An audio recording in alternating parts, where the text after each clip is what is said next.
He says, respect the president. I say, what president? I see a greedy businessman who monopolized hate and made a career out of it, building it up each block in indifference. What president?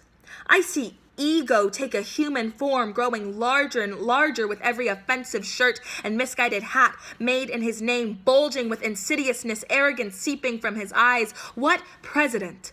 I see a troll compiling tweet after tweet, his own version of a cabinet meeting held in the confines of his uncontrolled fingers and vicious thoughts. What president? I see a monster raging war on innocent people, targeting men, women, children, labeling them terrorists, smearing hate all over them with an all too familiar X across their chest. What president?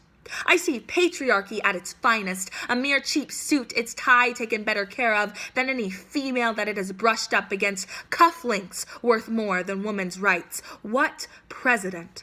I see a campaign that was built on fear of color, fear of immigrants, fear of difference, fear of change. What president? I see puppets, not politics, dolls stuffed with alternate facts, dressed in costumes made to look the part, his hand in their mouths dictating their role in his show, simple dummies who haven't read the script long enough to know their lines. What president? I see a national disaster hymn, a stubborn wind pushing the refugees back into the ocean, a hurricane swelling with every document he signs, a tornado executive order sweeping up everything in its path. What president?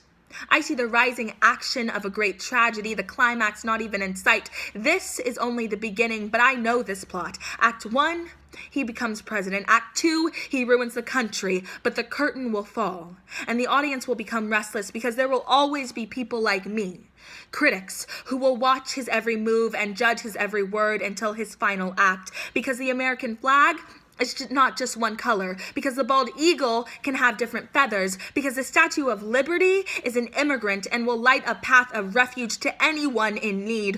What president? I see a rich, racist, misogynistic white man exercising his privilege. I don't see a president.